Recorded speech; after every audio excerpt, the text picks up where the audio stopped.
भागवत पुराण अष्टम स्कंद 16वां अध्याय। कश्यप जी के द्वारा अदिति को पयोव्रत का उपदेश। श्री सुखदेव जी कहते हैं, परीक्षित, जब देवता इस प्रकार भागकर छिप गए और दैत्यों ने स्वर्ग पर अधिकार कर लिया, तब देव माता अदिति को बड़ा दुख हुआ। वे अनाथ सी हो गईं। एक बार बहुत दिनों के बाद श्री सुखदेव जी कहते हैं, परीक्षित, जब देवता इस प्रकार भागकर छिप गए और दैत्यों ने स्वर्ग पर अधिकार कर लिया, तब देव माता अदिति को बड़ा दुख हुआ। वे अनाथ सी हो गईं। एक बार बहुत दिनों के बाद जब परम प्रभावशाली कश्यप मुनि की समाधि टूटी, तब वे अदिति के आश्रम पर आए। उन्होंने देखा कि ना तो वहाँ सुख शांति है और न किसी प्रकार का उत्साह या सजावट ही।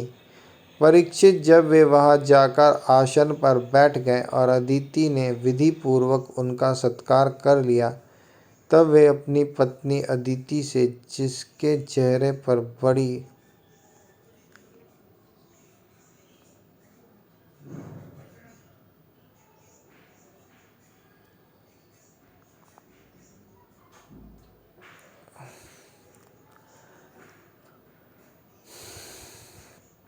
एक बार बहुत दिनों के बाद जब परम प्रभावशाली कश्यप मुनि की समाधि टूटी, तब वे अदिति के आश्रम पर आए।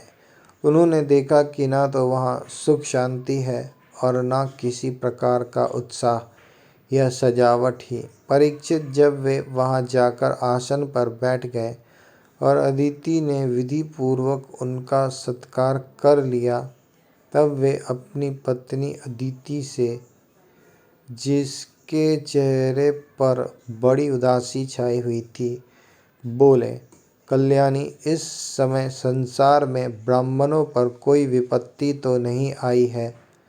धर्म का पालन तो ठीक ठीक होता है। काल के कराल गाल में पड़े हुए लोगों का कुछ अमंगल तो नहीं हो रहा है? प्रिय, गृहस्थाश्रम में तो जो लोग योग नहीं कर सकते, उन्हें भी योग का फल देने वाला है। इस गृहस्थाश्रम में रहकर धर्म, अर्थ और काम के सेवन में किसी प्रकार का विघ्न तो नहीं हो रहा है।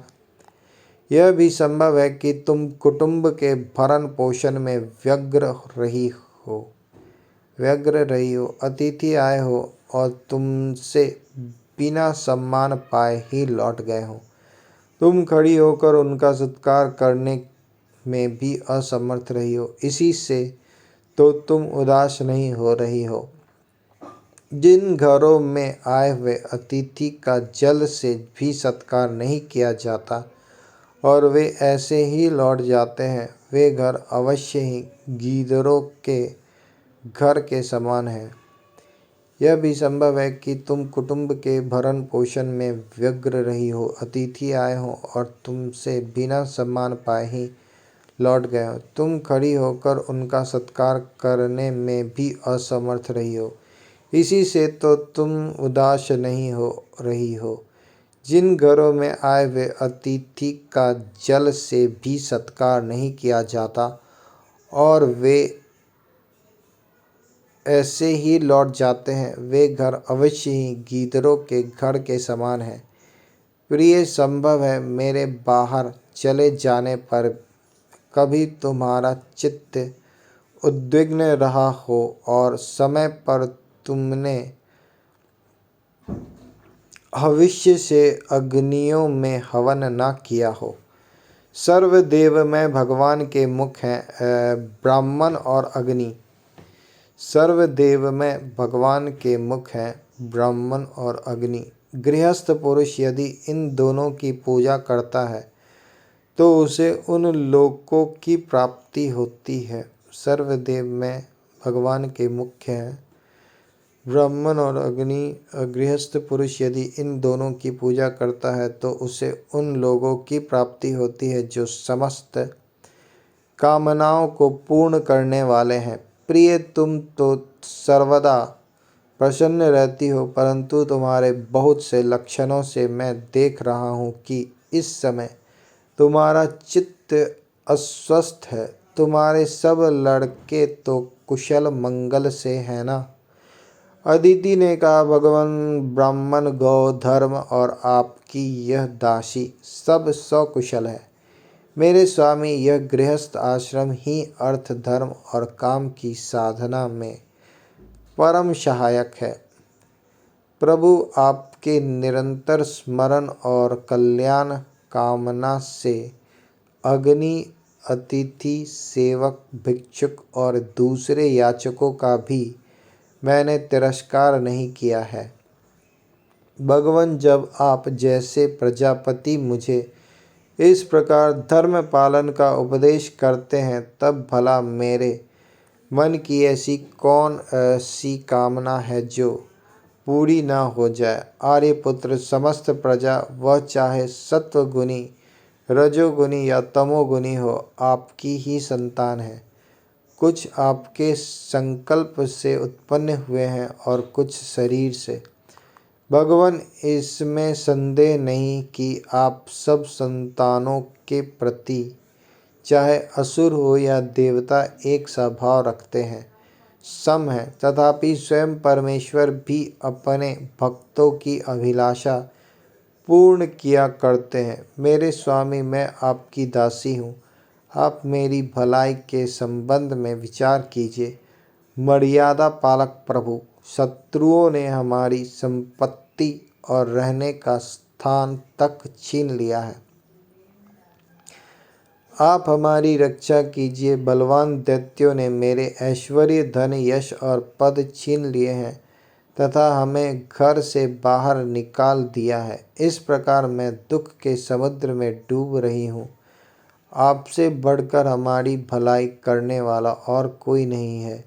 इसलिए मेरे हितैषी स्वामी, आप सोच विचार कर अपने संकल्प से ही मेरे कल्याण का कोई ऐसा उपाय कीजिए जिससे कि मेरे पुत्रों को वे वस्तुएं फिर से प्राप्त हो जाएं। श्री सुखदेव जी कहते हैं, इस प्रकार अदिति ने जब कश्यप जी से प्रार्थना की, तब वे कुछ विस्मित से होकर बोले, बड़े आश्चर्य की बात है, भगवान की माया भी कैसी प्रबल है। यह सारा जगत स्नेह की रज्जु से बंधा हुआ है।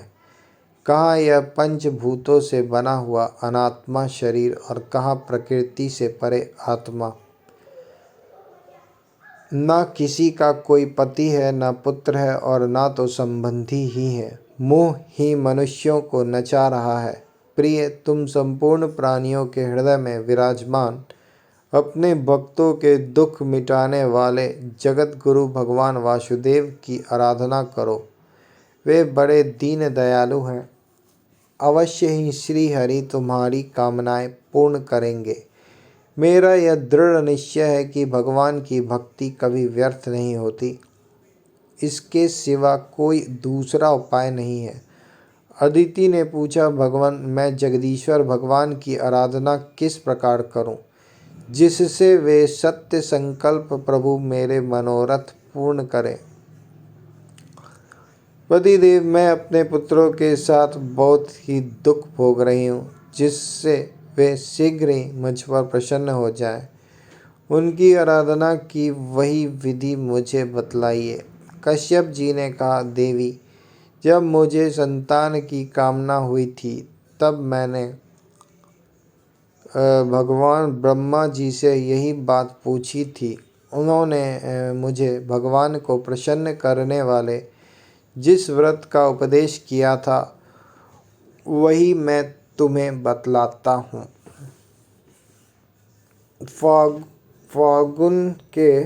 फागुन के शुक्ल पक्ष में 12 दिन तक केवल दूध पीकर रहें। फागुन के शुक्ल पक्ष में 12 दिन तक केवल दूध पीकर रहें और परम भक्ति से भगवान कमल नयन की पूजा करें। अमावस्या के दिन यदि मिल सके तो सूअर की खोदी हुई मिट्टी से अपना शरीर मलकर नदी में स्नान करें। उस समय यह मंत्र पढ़ना चाहिए। हे देवी तुम दे दिव्य रावेन रसया स्थान मिच्छता उद्धृताशी नमस्तभ्यम पापमानम में प्रणाशय। उस समय यह मंत्र पढ़ना चाहिए। हे देवी, प्राणियों को स्थान देने की इच्छा से वाराह भगवान ने रसातल से तुम्हारा उद्धार किया था। तुम्हें मेरा नमस्कार है। तुम मेरे पापों को नष्ट कर दो।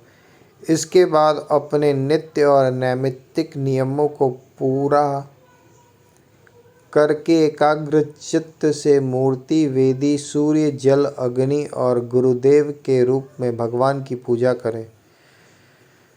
इसके बाद अपने नित्य और नैमित्तिक नियमों को पूरा करके एकाग्र चित्त से मूर्ति, वेदी, सूर्य और जल, अग्नि और गुरुदेव के रूप में भगवान की पूजा करें।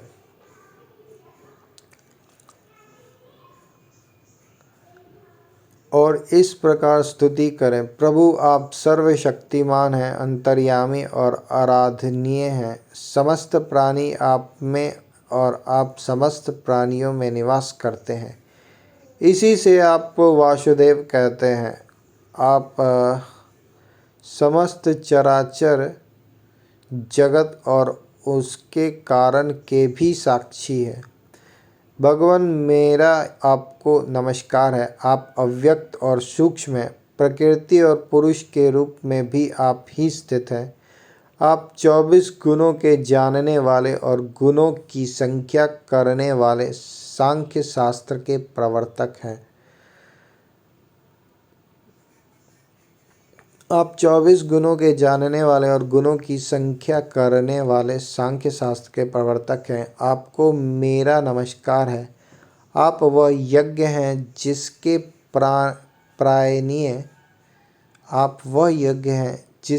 प्रायणीय और उदयनीय ये 2 कर्म सिर हैं। प्रातः, मध्याह्न और सायं ये 3 सवन ही 3 पाद हैं।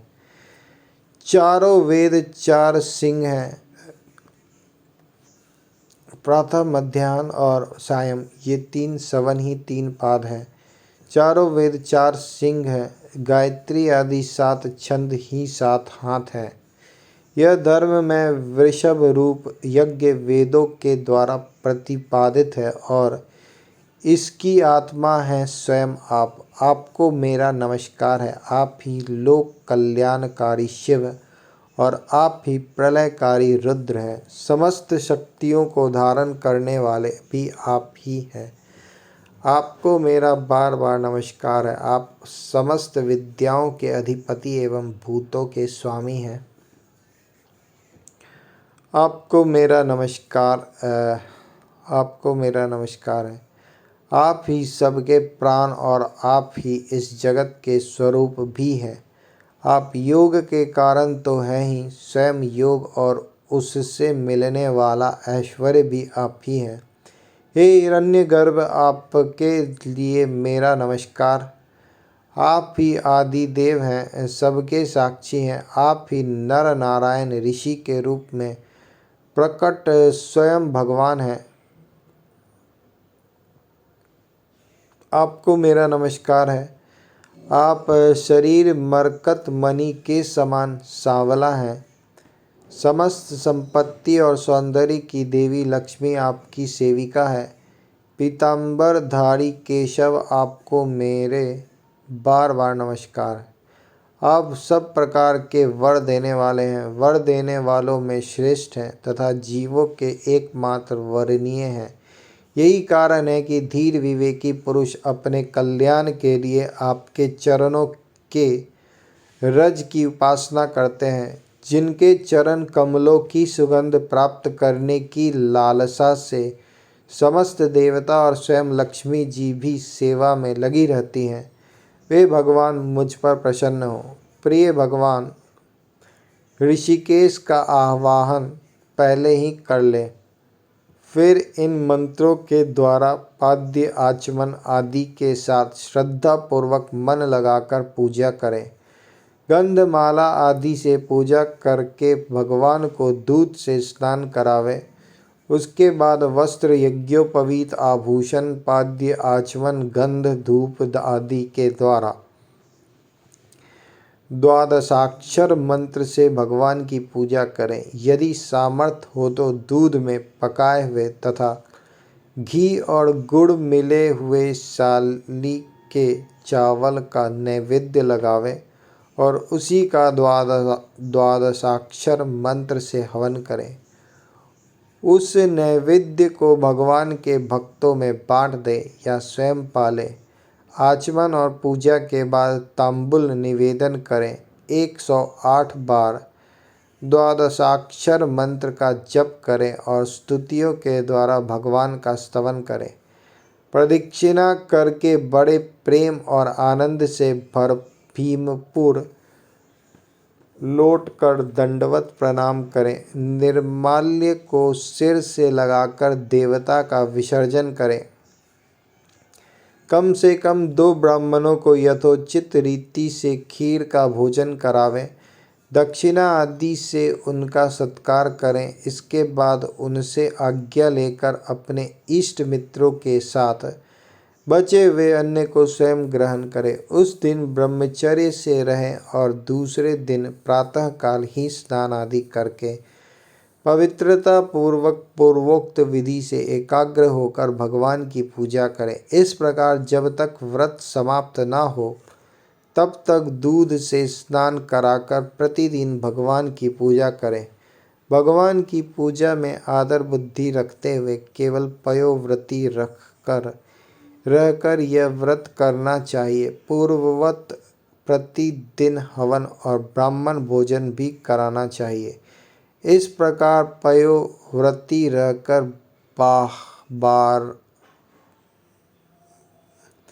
12 दिन तक प्रतिदिन भगवान की आराधना, होम और पूजा करे तथा ब्राह्मण भोजन कराता रहे। फाल्गुन शुक्ल पक्ष फाल्गुन शुक्ल प्रतिपदा से लेकर त्रयोदशी पर्यंत ब्रह्मचर्य से रहें। पृथ्वी पर शयन करें और तीनों समय स्नान करें। झूठ न बोलें, पापियों से बात न करें, पाप की बात न करें। छोटे बड़े सब प्रकार के भोगों का त्याग कर दें। किसी भी प्राणी को किसी प्रकार से कष्ट न पहुँचावे। भगवान की आराधना में लगा ही रहे। त्रयोदशी के दिन विधि जानने वाले ब्राह्मणों के द्वारा शास्त्रोक्त विधि से भगवान विष्णु को पंचामृत स्नान करावे। उस दिन धन का संकोच छोड़कर भगवान की बहुत बड़ी पूजा करनी चाहिए और दूध में चड़ू खीर पकाकर विष्णु भगवान को अर्पित करना चाहिए। अत्यंत एकाग्र चित्त से उसी पकाए हुए चड़ू के द्वारा भगवान का यजन करना चाहिए और उनको प्रसन्न करने वाला गुण युक्त तथा स्वादिष्ट नैवेद्य अर्पण करना चाहिए। इसके बाद ज्ञान संपन्न आचार्य और ऋत्विजों को वस्त्र, आभूषण और गौ आदि देकर संतुष्ट करना चाहिए। प्रिय, इसे भी भगवान की आराधना समझो। प्रिय आचार्य और ऋत्विजों को शुद्ध, सात्विक और गुण युक्त भोजन कराना ही चाहिए। दूसरे ब्राह्मण और आए हुए अतिथियों को भी अपनी शक्ति के अनुसार भोजन कराना चाहिए। गुरु और ऋत्विजों को यथा योग्य दक्षिणा देना चाहिए। जो चांडाल आदि अपने आप वहां आ गए हों उन सभी को तथा दीन, अंधे और असमर्थ पुरुषों को भी अन्न आदि देकर संतुष्ट कराना चाहिए। जब सब लोग खा चुके तब उन सबके सत्कार को भगवान की प्रसन्नता का साधन समझते हुए अपने भाई बंधुओं के साथ स्वयं भोजन करें। प्रतिपदा से लेकर त्रयोदशी तक प्रतिदिन नाच गान, बाजे गाने, स्तुति, स्वस्ति वाचन और भगवत कथाओं से भगवान की पूजा करें करावें। प्रिय, यह भगवान की श्रेष्ठ आराधना है। इसका नाम है पयोव्रत। ब्रह्मा जी ने मुझे जैसा बताया था वैसा ही मैंने तुम्हें बता दिया। देवी, तुम भाग्यवती हो। अपनी इंद्रियों को वश में करके शुद्ध भाव एवं श्रद्धापूर्ण चित्त से इस व्रत का भली भांति अनुष्ठान करो और इसके द्वारा अविनाशी भगवान की आराधना करो। कल्याणी, यह व्रत भगवान को संतुष्ट करने वाला है, इसलिए इसका नाम है सर्व यज्ञ और सर्व व्रत। यह समस्त तपस्याओं का सार और मुख्य दान है।